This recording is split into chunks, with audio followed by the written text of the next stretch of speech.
we're live, hopefully. By the way. Well, good evening, everybody. Welcome to another edition of Bother the Father. So again, this is really open discussion about any topic whatsoever. So it's really up to whoever's watching and listening to raise the question. And maybe I might have some topics we can talk about if we run out of things to say. But is there any topic or any question that's really pressing anyone currently?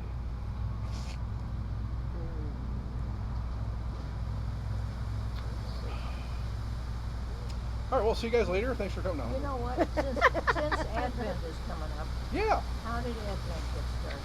Yeah, I think we kind of talked about this. I think we talked about Halloween a while back, about where that came from.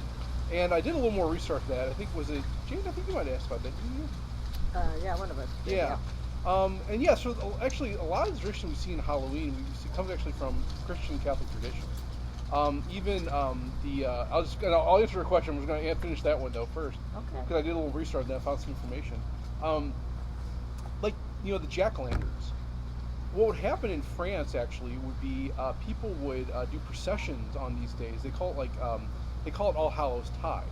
So Halloween, All Saints, and All Souls are kind of put together. And the Irish even had a tradition of All Hell's Day, which is kind of odd. But they would do processions with, and because of the lighting of the lamp, it was too bright for some people to maintain their night vision. They would put it in gourds, which kind of dampened the light to make it easier to follow, right, and process. Typically, they do with the Blessed Sacrament or with a crucifix. Also in France, they did what they called I can't remember what it's called, but they definitely would bake these cakes every year, and it would be tradition to dress up in these kind of princely. They would have after this procession, the commoners would dress up as the nobility, and go around from house to house asking for these cakes, and that's how we had the tradition of trick or treating. So it's all stemmed from a Catholic Christian tradition. We talked about with Christmas and Halloween. A lot of these also were kind of a acculturation of pagan traditions, right? So we talked about the Irish who had the Druid culture that would dress up like the dead, and then it was kind of Christianized, dress up like saints, and then we have costumes, how that kind of morphed over time. In the same way, Christmas was actually Christianized from a pagan tradition of the celebration of light. So during the winter months, it was recognized as we recognize as Christians, and the days got shorter, right? So light was much more of a commodity. And so one of the traditions they would do during this time was they have this wreath with candles around it to actually represent the sun. And so how the sun was sort of they would kind of pray the sun would come back in the spring, and then they would have this new life. In the same way, it was Christianized to represent the four candles, kind of represent the four gospels, right? But each week has a different meaning of Advent, that we're actually preparing for the light of our lives, the second coming of Jesus Christ. That's what the Advent is directed towards, right? And the lighting of those candles is kind of leading up to that coming of the Son, not S-U-N, but S-O-N, of God, right? And typically, traditionally, a lot of Advent wreaths actually have a candle in the middle, that after the fourth week, you'd actually light the middle candle, and that would be the fullness of light that's coming, anticipated in the Christmas season. So Advent is really, the Advent wreath itself was like a wheel of light that was kind of Christianized. So Advent, though, itself is a season. It's a whole season in the church calendar. And Advent just means coming, right? Advent is a Latin word, adventare, or coming towards, right? We get the word adventure from that. And so what we're adventing, we're waiting for is the second coming of Jesus Christ and celebration of the first coming of Jesus Christ and his incarnation, the birth. So the 4 weeks actually represent different aspects of that, right? The first is kind of directed towards rejoicing, right? Rejoicing that we're in the season, that we're anticipating the coming of Jesus.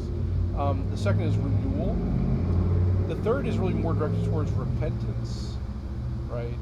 And the fourth, I think, is there's always these four R's, rejuvenation, right? So we're rejuvenated in the coming of Jesus Christ in our own Christian lives, recognizing the source of our own lives that was made man. And we're called to kind of ponder during this time about these mysteries of faith, the Annunciation, the fact that God humbled himself to become one of us, right? Because during this time we recognize Christ has already been incarnated, right?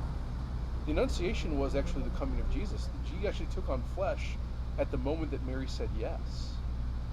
And it coincides with a lot of our Christian principles. The reason that we're a pro-life faith is we recognize that life starts at the moment of conception, and that was no different than for Jesus Christ. He became alive once Mary said yes, and he was conceived in the virgin womb. And this whole time we anticipate that coming of him as an infant, actually, that birth of Jesus Christ, experienced in the same day we all experience in our own births.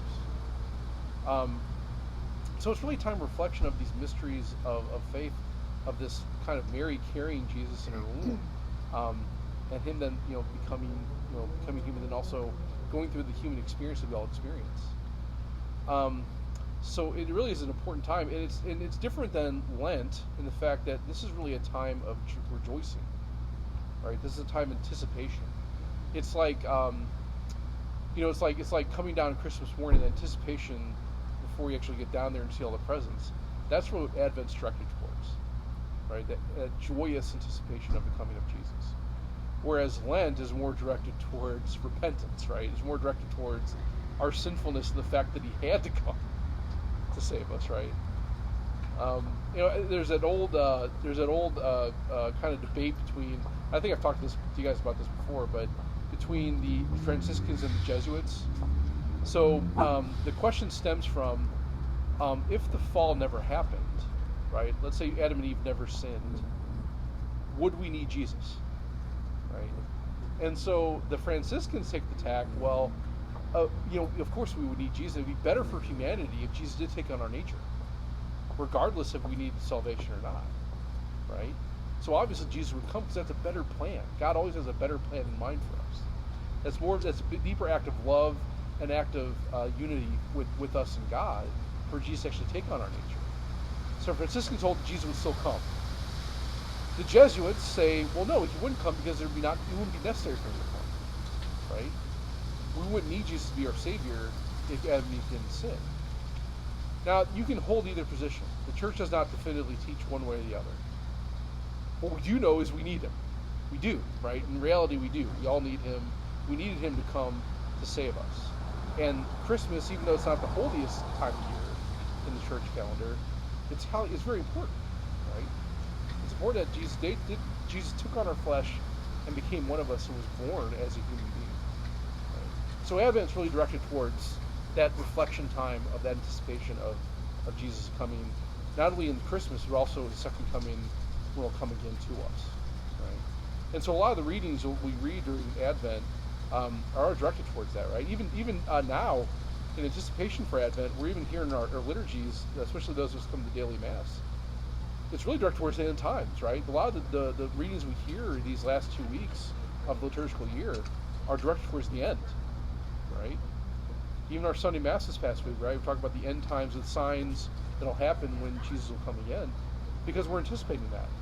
We don't fear that like other people may do, right? We don't fear our mortality because we recognize this is not it, right? This is not the end. There's someone greater than this time. And so we shouldn't fear our mortality, we should actually embrace it. And so even Advent is directed towards a time of embracing that time when Jesus will come, we can greet him as a friend, as a brother. So that's the short answer. Great. But when in history did the church begin to recognize the first Sunday of Advent as the beginning of the year? Yeah, that's a good question. And that's kind of harder to answer because Advent has always been one of the more ancient traditions, right? Now, when Christmas established as December 25th, that developed over time, right? So, do we really believe that Jesus was born on December 25th? No. You don't have to, right? When we talk about the liturgical calendar, these are days we celebrate these times. It doesn't necessarily have to happen chronologically on that date. The fact of the matter is we don't necessarily know the date of Jesus' birth. There's indications in the Gospels that it may have been winter time when Jesus was born. But there's also indication in the gospel it may have been springtime, right? We do know like a kind of a general time when like the census was called by Quintus, the Caesar. So that would have been around the winter time and around the festival that was easy to get back to, and that would have been probably around Hanukkah, right? Hanukkah is a festival that predated Jesus, and actually the book of Maccabees we're reading right now in the daily mass, that's where the Hanukkah came from. The Maccabean cleansing of the temple, the building of the third temple by Judas Maccabees and his brothers. They were rebelling against the Greeks. They were actually really diminishing the Hebrew faith and trying to implement pagan religion to the point they actually put a statue of Apollo and Zeus in the temple and defiled it, right? And then eventually destroyed it. So Maccabees is the story of that rebuilding of that third and final temple, which was finally destroyed in 64, 67 AD after the death of Jesus, right? So it could be indicated that there are people coming back to the temple for that holiday. Really, Hanukkah is not a high holy day in the Jewish faith. There's only 5 really high holy days in the Jewish faith that require that kind of worship, right? Passover, booths, the Feast of Tabernacles, Rosh Hashanah, and Yom Kippur, right? Those came from Moses. Everything else is kind of addition. It's not as high as a feast day, but Hanukkah was a feast day because it was a celebration of the rebuilding of the temple. So it would make sense there would be a lot of people in Jerusalem going back to their hometowns to celebrate that feast. But we also hear that the shepherds were out in the field at night. Now, anyone who's been out to Israel or the desert in general knows it gets pretty cold at night, even in the summer. So the fact that the shepherds were out at night indicated it may have been at least probably spring, if not late spring. Otherwise, they'd be back in their back in their homes or in their tents, huddled up next to the fire. Right? So, do we actually know the date? No. We celebrate, though, in the Catholic Church, and really all Christian faiths, recognize the celebration of that day as December 25th. Now, part of that's because we also recognize the Feast of the Ascension on March 25th. And being a scientific faith that we are, we know biology. We know that 9 months after a conception, a child is born, right? So then the question is March 25th an accurate date? Sure, right? Again, we have no actual dates given to us either scripturally or in tradition to say exactly when the Annunciation happened. But we trust through tradition that, and basically some liturgy that came out of these early years of the church, that was celebrated since about the 3rd or 4th century, that this is probably pretty around the time we would celebrate it regardless. So the short answer, it really doesn't matter. All we're doing on these days is recognizing the greatness of God, the glory of God, and the gift that God gives us in His Son, Jesus Christ.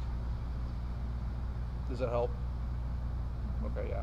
So as far as the calendar being formulated, the current calendar we follow in the Novus Ordo was really kind of formulated after Vatican II, but even before Vatican II, Advent and Lent were ancient traditions of the church that were celebrated on this time from time immemorial. As far as the specific date, I can't give you that. Because again, a lot of these were directed, at least the Christmas time was directed around kind of this pagan holidays. And so we're getting basically these dates from that. Easter is much more easy to locate because we're actually given that time. We know it was during the Passover at these given times in the Gospels that was handed down from tradition of the apostles. There's a theory that really Jesus' life and death ended around the same time. So there's also evidence of that in the Gospel that this whole gathering of people for a census, well, it made sense to do that around the high holy day of Passover when everyone's going to be there anyway. But regardless, we don't really know the exact timing and dates of these things. But it was since about the 3rd or 4th centuries, it was dedicated that December 25th would be the day we celebrate Christmas. And then Advent and everything else would kind of flow from that. And Easter is figured out differently. Well, so in the Eastern Catholics and Eastern Orthodox, they determine Easter as the Sunday after the vernal equinox. Now we say it's the Sunday after the first full moon after the vernal equinox. Now who's right? Well, both, right? Because it could have been very likely that at the time when Jesus was celebrating his passion, that was the same Sunday, right? Because there are certain times where the Sunday after the vernal equinox and the Sunday after the first full moon after the vernal equinox could be the same Sunday. And if you roll it back all the way to the time of Jesus, it could have very well been on that same Sunday. So, okay, but because the solar calendar and the lunar calendar work differently, it's just two different ways of calculating the same time. And again, ultimately, it doesn't matter, right? Because we're celebrating the passion of Jesus regardless. Which is why even Eastern Orthodox Catholics, we say, can actually calculate it that way.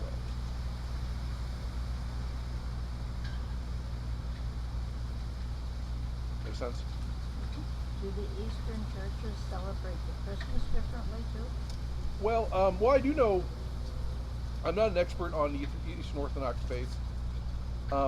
I do know, though, I had a neighbor who was Russian Orthodox, and one of the traditions they would have, instead of giving presents on Christmas Day like we do in the Western Church, they actually give presents on Epiphany. Because their thought is, well, if Jesus received gifts on that day, then maybe we should too. Who am I to receive? He didn't receive anything on his birthday, so why should we, right? I mean, that's more like the logic. I don't think that's a bad way. I mean, that's not a bad logic, I think. In the Western Church, we can certainly celebrate the tradition. There's nothing wrong with that. There's nothing saying in canon law or in the catechism now, thou must give gifts on Christmas morning, right? That's more of a, it is a good thing to do, but that's actually probably more of a secularized tradition, right? I mean, you could say there's a theology behind that we're receiving the gift of Jesus Christ and we're giving gifts to each other in union with that gift.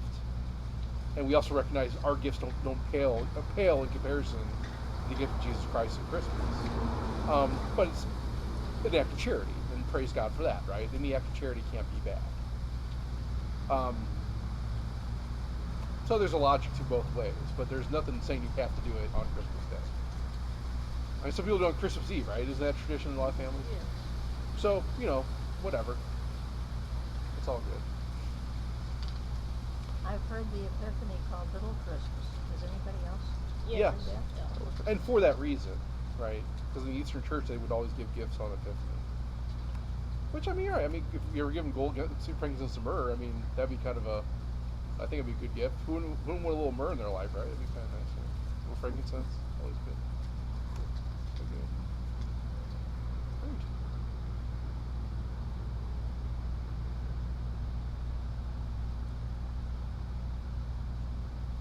Any other questions, comments, concerns?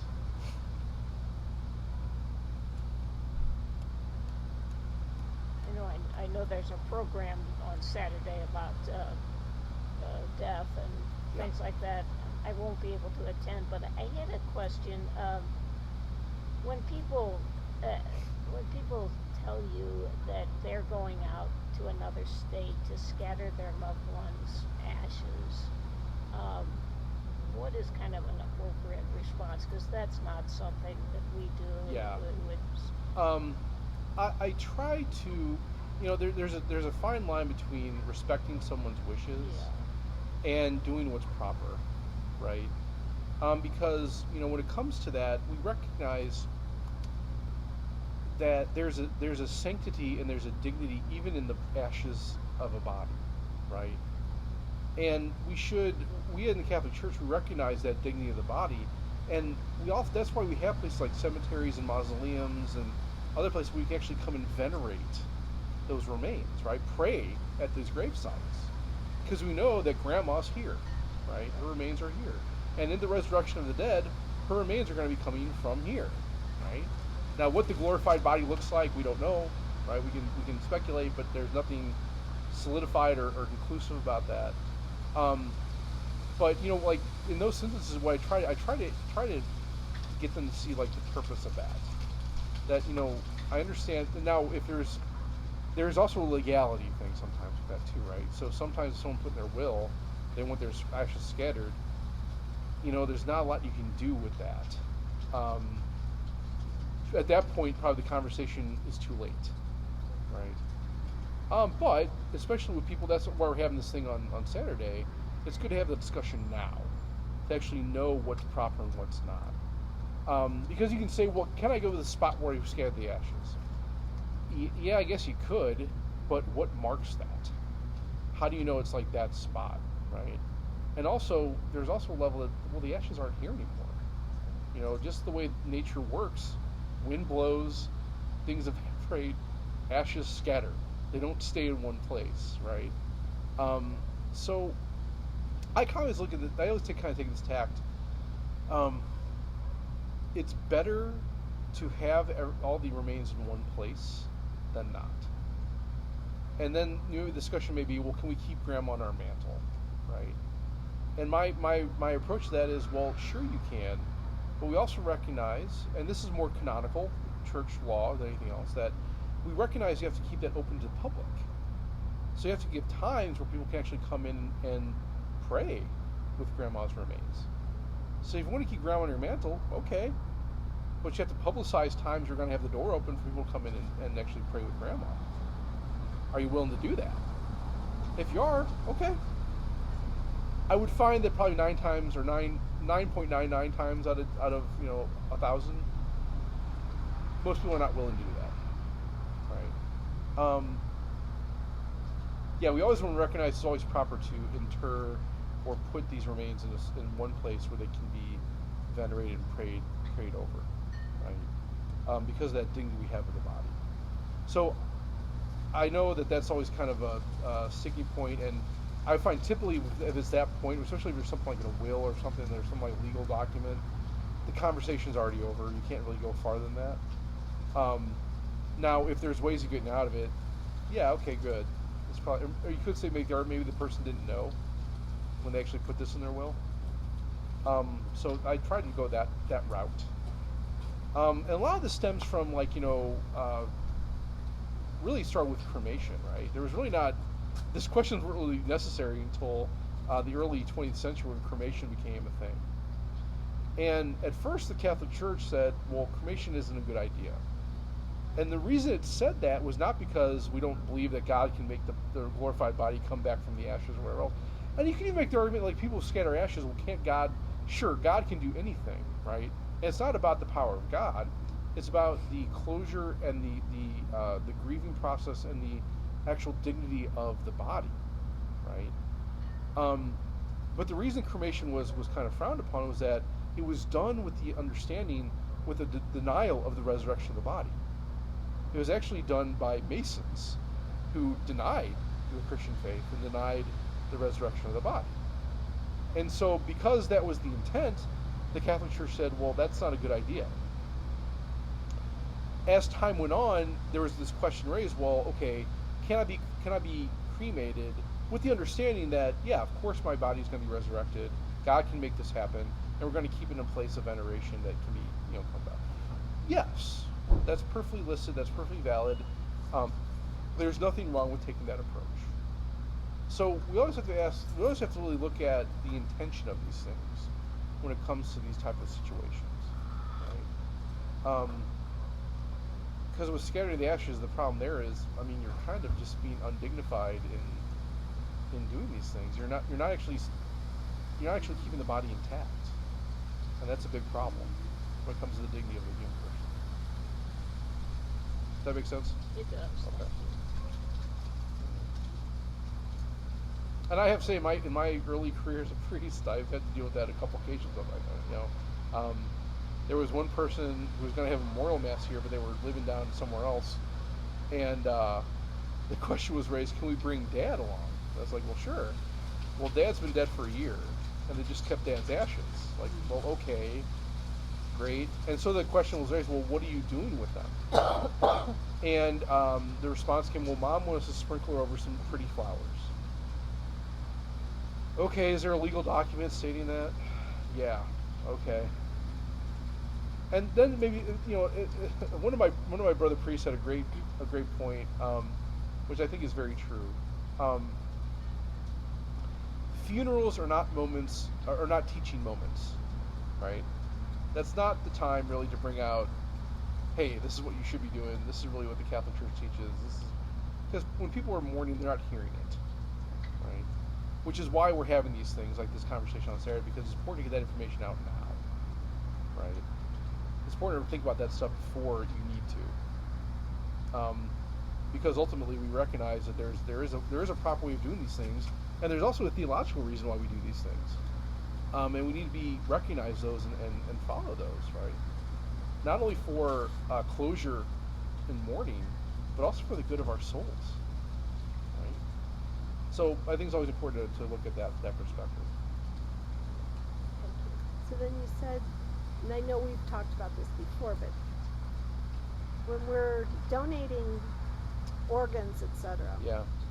because I'm trying to get this all straightened out. You said about to make sure that you are definitely either already dead or that there's 0% chance that you're going to make it. Right.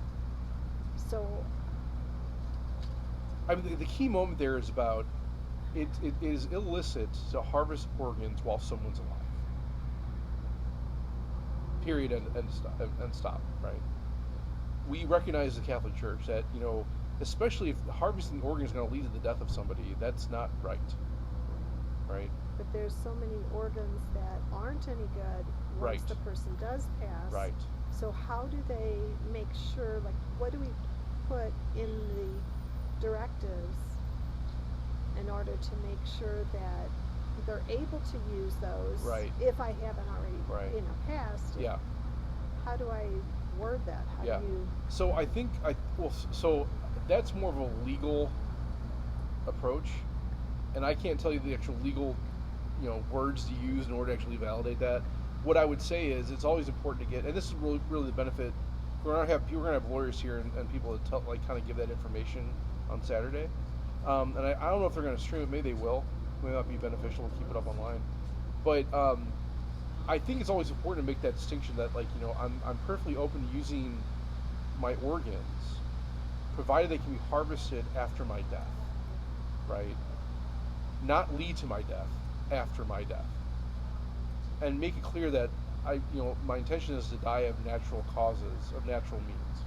Whether that means I'm taken off a ventilator and I just, pass away, or, the food tube is taken out, whatever it may be.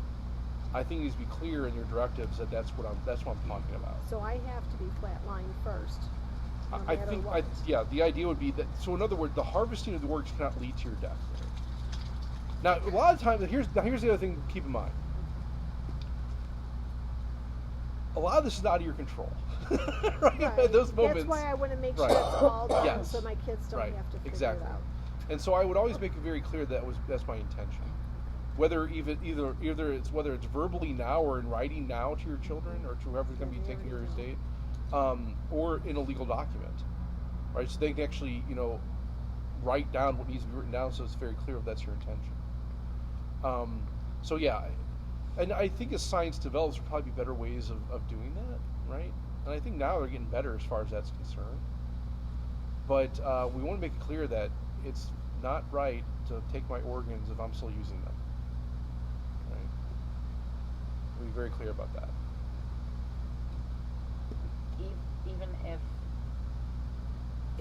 Even if it's certain that you're not going to survive. Yeah, and here's the reason why is because and as a former engineer and as a scientist, I can tell you that science can give us probabilities. It can never give us certainties, right? My approach is anything is possible, but science helps us understand what's probable, right? But even with probability, there's still a percentage chance that it could happen, right? And again, it's about not necessarily the good of your soul, because at that point you have no control. It's about the good of the people working on you, the good of the souls of the people that are responsible for these decisions. And so that's what we want to be maintained, right? So yeah, because sometimes, and it's kind of, I don't know. I mean, a lot of doctors will say there's no chance. Well, we've actually seen instances where that's been said, and they end up living longer. I've been involved in certain circumstances, whether it be with last rites or anointings, where that was it, but then they end up living years longer. Some are still alive today, and so that's why I say it's always, whenever someone makes that claim that there's zero chance, I always question that. Not to say I'm a skeptic, but I am, because I know from my own background that nothing is 100% certain. Nothing. There's higher and lower probabilities, but nothing can be 0 or 100%. That just doesn't work in anything. So, yeah. I was taking that with a grain of salt. So you said it's for the good of their souls. Yeah, because in reality, you have no say at that point, right? Right. If it gets to the point where you can't, communicate, can't do these on your own, you're now out of the equation. It's up to your loved ones on to make those decisions, and we want their good too. We don't want their decision to lead to your death and have that on their soul, right? Or even the people working on you, the nurses and the doctors. It would be better if it's not their decision, right? Because that way there's no culpability. So I think it's always good to look at that way. Are we able to say we don't want to be put on life support? Or is that... Yeah, that's a good question. Yeah. So, and here's the thing, there's not a perfect answer for you. I can't say one or the other, because based on circumstances, there may be a scenario where life support would not be the best option for you. Right? And because I had told them, I said, if it's, my brother is my medical power of attorney, Yeah. and I told him, I said, well, if it's for something for an interim to get me through whatever the emergency Right. is, that's one thing, but I don't want to live on life support. yeah, and Where, I'm just laying there for years on and end. here's really the problem with that, is that who defines interim? I mean, is interim 5 years? Is interim 10 years? Is interim 2 months? Is interim 20 years? I mean, because one of the wonders of the human body, and really wonders of medical science too, is that, and gifts from God, is that as we grow in these understandings, we do better in these things, right? So, for instance, maybe we have a terminal illness that right now it's hard, we can't really cure, or can't really treat, but we can keep someone alive, and then maybe that development may come, and then maybe 10, 20, 30 years from now, we can treat it, and they can actually be brought out of this medical-induced coma, wherever it may be, right? There's always, so the question is always hope. Now, the other side of that coin is we won't give a false hope, right? So there's a lot of things to be weighed into consideration, like, okay, well, what would be the state of life if this person was brought out of this condition? Or are there multiple conditions that we're trying to treat that we can't necessarily treat all of them? And really, there's a lot of them that actually lead to death no matter what. Are there circumstances, like based on age, based on genetic issues or anything else that we just can't do anything about? In which case, it wouldn't necessarily be us taking off life support that would kill the person. It would be these other things that are happening to them, right?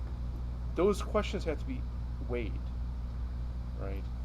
And so I can't say in every scenario it's always good to stay on life support.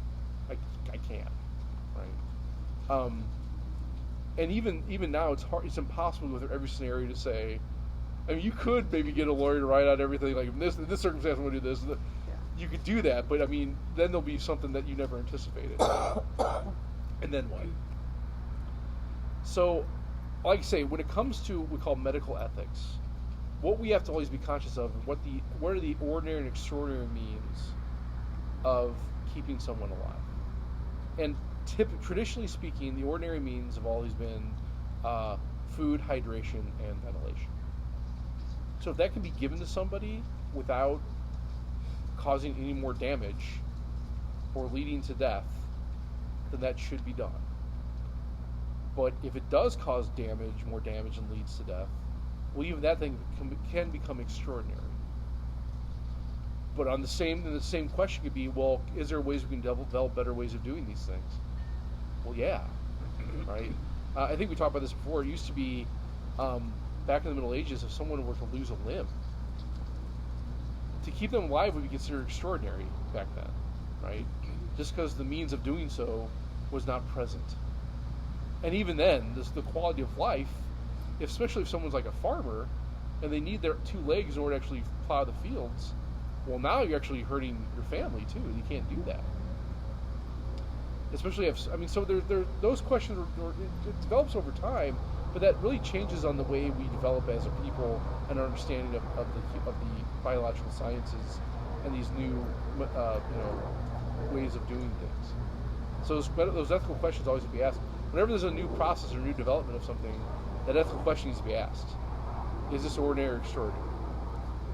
Because even finances can become an issue too, right? So that's what I was thinking. Yeah. If there's a treatment that's considered to be non-life threatening, can actually be beneficial, but it's going to cause you to become bankrupt, your family to be destitute. That is a factor, right? You can ask that question, say, is this really something we should do then? If grandma's 107 years old and she already has arthritis and cancer and her lungs are bleeding, and this treatment is going to maybe treat her thyroid problem, well, okay, maybe that's not the best thing to do, right? All those things have to be looked at and weighed.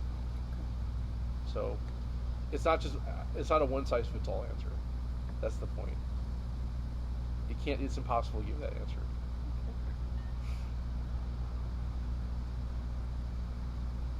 Good. So bottom line, if you can't come this weekend, maybe we can tape it.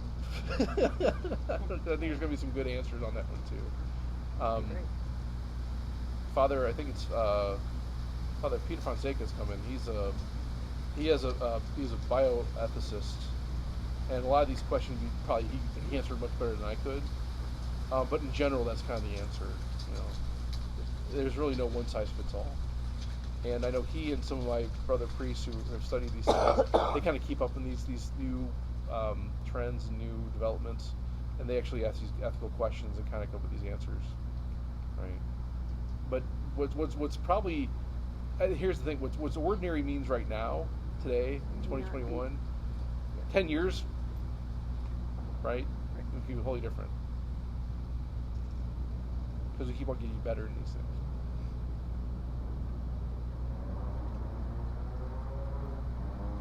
So what kind of soda is that you're drinking? Diet Dr. Pepper. It's my favorite. It's good stuff. Good. We got about 20 more minutes unless you guys want to wrap it up. So we got a few people watching online. Okay, but no questions on there. Any question online? You're more than happy to answer, or at least try. Just keep a couple minutes. Anything here? Can we figure it out for you? Answer all the world's problems? I don't know if this is appropriate topic. This is my first time that you said it. It's always appropriate. Yeah. So, I emailed you. A couple of us from the parish took a tour, a neighborhood walking tour on Saturday of Seville. And I don't know, maybe you all know the history of Seville. I did not. It was very eye-opening to me about, first black high school, first, black hospital, all the training, all the amazing famous people that came out of there, and now it's just vacant land and dilapidated buildings. And so St. Matthew's, we went, right? The backpacking stuff, that's our sister church. Does anyone at Gabe's own that partnership? Yeah. So I did forward the question on to. So I don't know. Yeah. I know that there has been a lot of shakeup with COVID. Everything kind of was shutting down, and so for instance, I didn't know we're doing we're going back to the soup kitchen now again. We started that back up again, going to Peter and Paul, and Margie X has been running that. So I didn't know that, right? So we're finding out. I haven't gotten back any input on that yet. Okay. I know Aaron coordinates the school supply drive Right. and the backpack stuff. Right. But I don't know that I've ever read anything in the bulletin of anything else we do with them. Yeah, I don't. Well, I know Vincent de Paul does things with them, especially around this time of year and Christmas. Yeah. We have like a twinning program. We do funds for that kind of thing. But as far as like I think you're hitting on something though, because really when we're talking, it's not only just for racial division, but also as we're going through this planning strategy for the coming year. I think it's good to kind of reach out and kind of engage ecumenically, evangelistically with our brothers and sisters in other parishes, regardless of where they are. So I think there's going to be a rejuvenation of that coming up. Now, who wants to spearhead it? Great, I will. good, done. And yeah, so good. So we can definitely make that work. I think it's a great idea. And but yeah, it's good to ask that. But I didn't know. I really don't know. Well, and I was wondering too, because I followed up with the folks that gave the tour. They're people that actually live there in the community, and the one lady just had really amazing stories about going through a lot of this stuff. But they're a nonprofit, and they're like, for example, I said, "How can we help? What's happening?" And they said there's like this weekend they're doing a drive for supplies for the students and doing like an actual cleanup at the high school, and then in December they have a holiday party for the kids. Now and they have like a list of items they want donated. Sure. Now it gets a little tricky though, because the holiday party they do in sponsorship with another church. Yeah.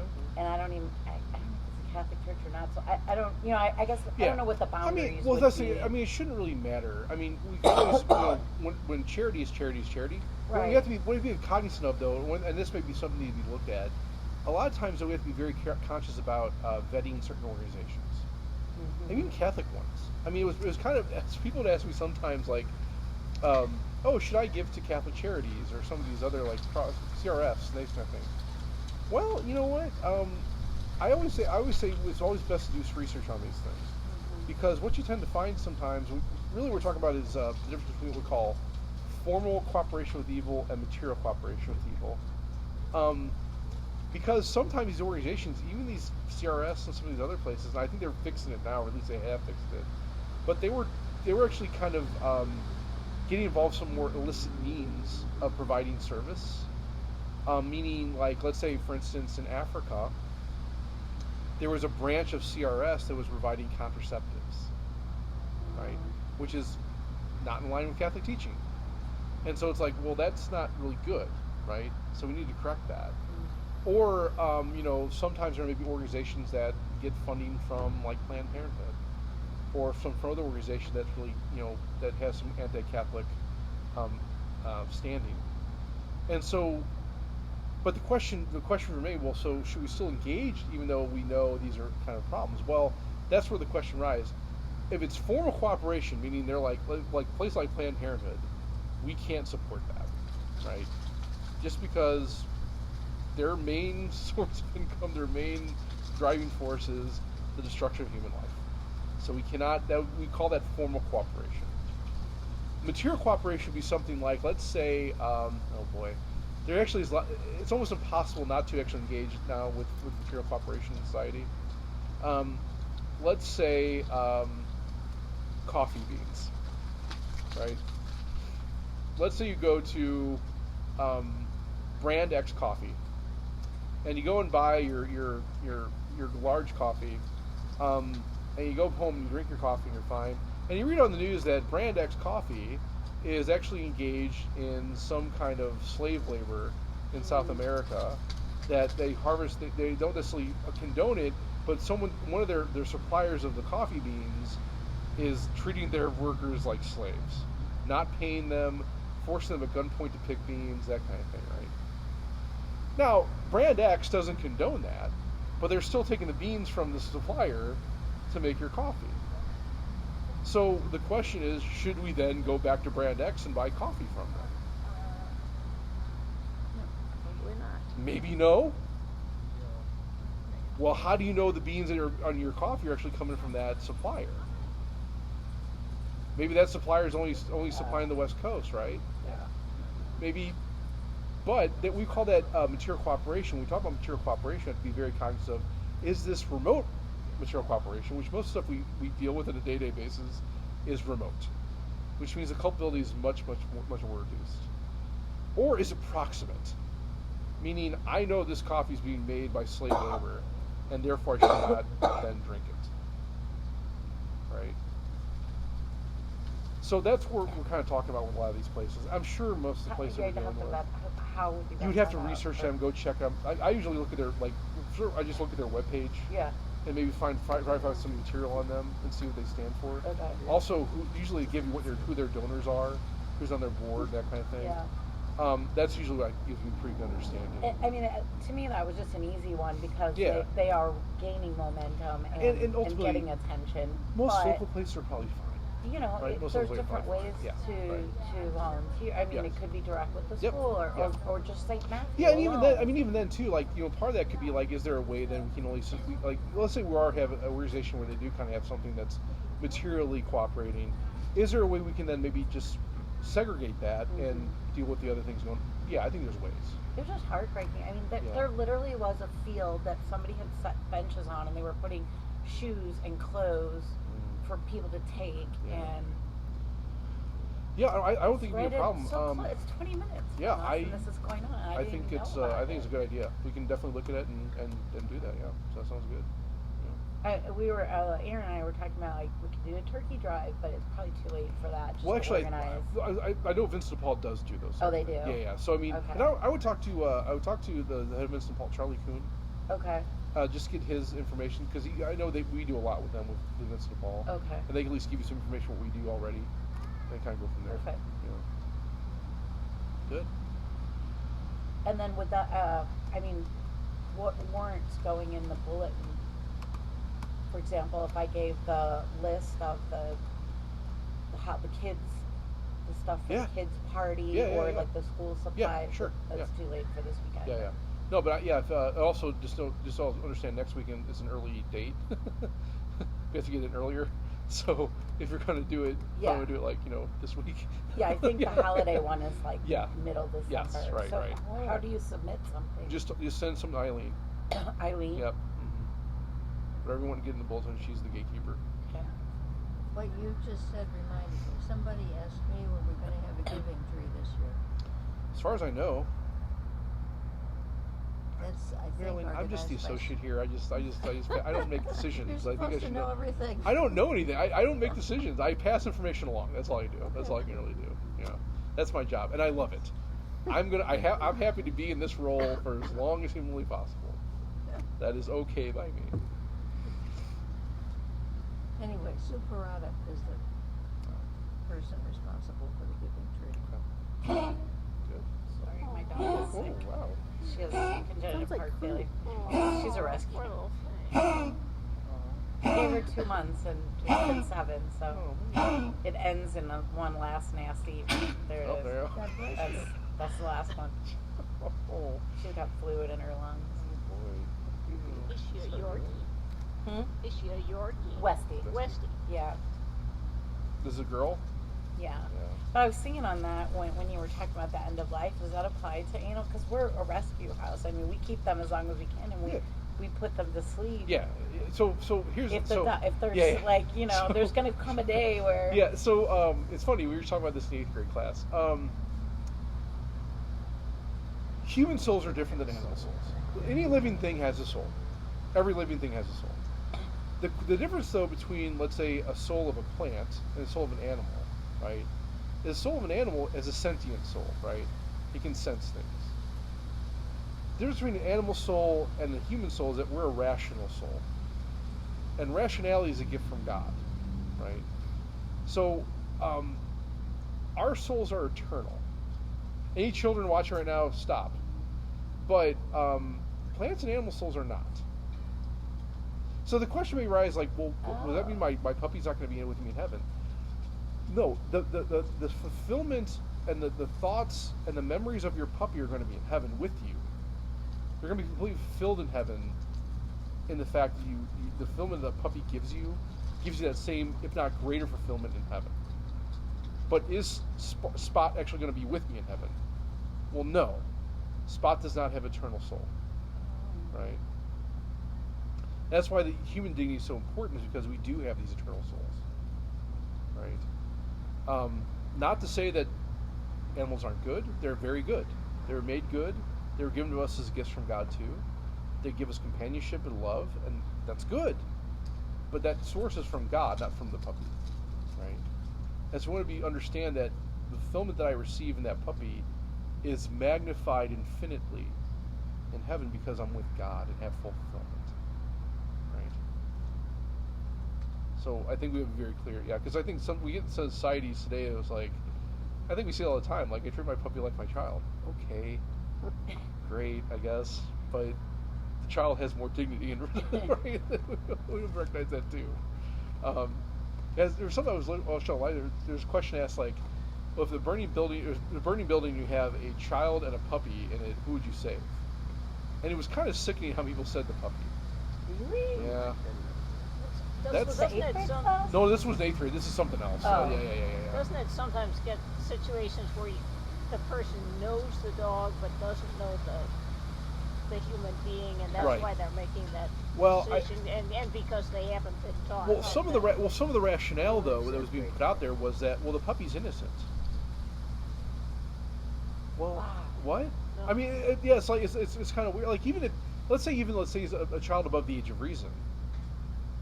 Even if that person, let's say that child just like shot somebody, that's still a human. That's still inherent dignity involved with that human person that the puppy just doesn't have, right? I think it's becoming more and more prevalent in society. I think it is, unfortunately. So look, cute dog, I love you, really do. But we also have to maintain that distinction, right? Yeah. Great. Well, guys, All right. that's time. Thank Thanks for you. coming. Thank you Appreciate very it. much. Yeah. Thank You guys have a good you. night, and we'll see you next week Okay. at the same time. Finally, Okay. Oh, it's gonna be 6. we'll be back to 7. Oh. I don't know. Like, does 6 work better? I don't know. I like I'm okay changing like 6. 7's too late. Okay. I'm already falling asleep. Maybe I can put a. Maybe we can I put don't a. know. Yeah. 6 o'clock is kind of early for me, but Too That's early. early for you. well, but I can always come a few minutes late. So.